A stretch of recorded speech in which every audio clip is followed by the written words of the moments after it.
about Canada's auto sector. Trump saying the tariffs against this country in the auto sector could potentially be increased. Particular cars, they took a large percentage of the car making, and I want to bring it back to this country. I really don't want cars from Canada. So when I put tariffs on Canada, they're paying 25%, but that could go up in terms of cars. When we put tariffs on, all we're doing is we're saying we don't want your cars in all due respect.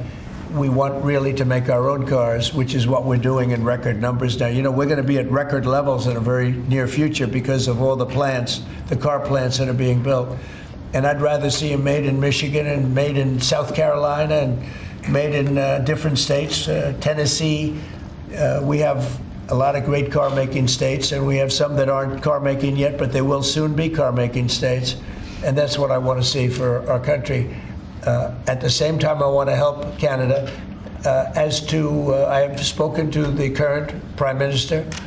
He was very, very nice, I will say. Very nice. We had a couple of very nice conversations, very good. But I don't think it's appropriate for me to get involved in their election. Mr. President, on tariffs, you just mentioned that 25% could go up on cars in terms of Canada. Does that mean that you're considering changes to the auto tariffs and auto parts? No, we're not considering it now, but at some point it could go up, yeah, because, again, we don't really want Canada to make cars for us, to put it bluntly. We want to make our own cars, and we're now equipped to do that.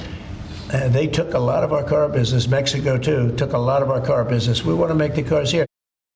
So those comments by Trump just about 2 hours ago, and they're landing, as you can imagine, with a thud in Canada. And let's bring in Flavio Volpe, president of the Automotive Parts Manufacturers Association of Canada. Here we go once again. We've talked so much about Trump and his tariffs over the last few weeks. What do you make of these comments?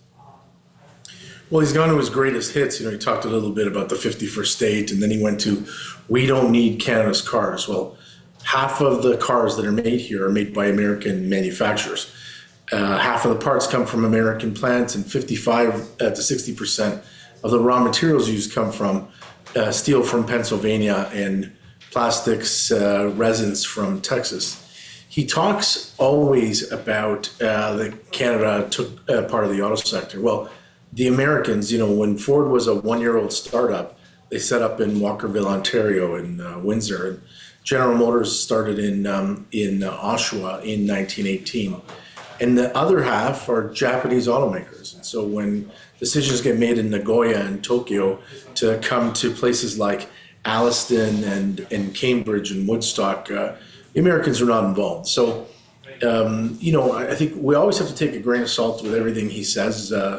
None of it was true, but the sentiment that he's trying to break the industry by using tariffs against cars and parts is true, and we've got to combat that. The next government has got to combat that, but industry players like myself and some of the other advocates in this country have been, you know, burning shoe leather down in the States to bring math. You know, 170 Canadian parts plants in 26 U.S. states employ 47,000 Americans. We're not fly-by-nighters. And we go to Washington and we go to all those states that he talks about, and we've engaged with congressional reps and senators and governors. And very importantly, Ian, yesterday, the entire U.S. auto industry, the supplier associations, the automaker associations, and the dealers all wrote a letter to Treasury, Commerce, and USTR and said, if you go ahead with tariffs on parts as planned on May the 3rd, it will shut down production in the industry throughout the country, just like the pandemic. So, you know, maybe the president is saying this now so he can say tomorrow, but I felt sorry for them and I gave them free passage, but it's crazy. Yeah, so you've been tireless, and I know you're not the only person in making that case to Canadians, more importantly, making it to Americans. It doesn't seem to matter. Trump didn't have to make those comments today. He chose to, and he makes them in such a casual way. You finished what you said by saying this is crazy. I think that's a sentiment a lot of other people, particularly in the auto industry, might agree with. So what more can you do that you haven't done up until now? Do more. I think it is working. This is the real number. This is my 473rd interview since January 1st where we talk about the math and the facts. About a quarter of those are on U.S. networks. And we put the actual facts in front of congressional reps and senators, but also in front of the executive.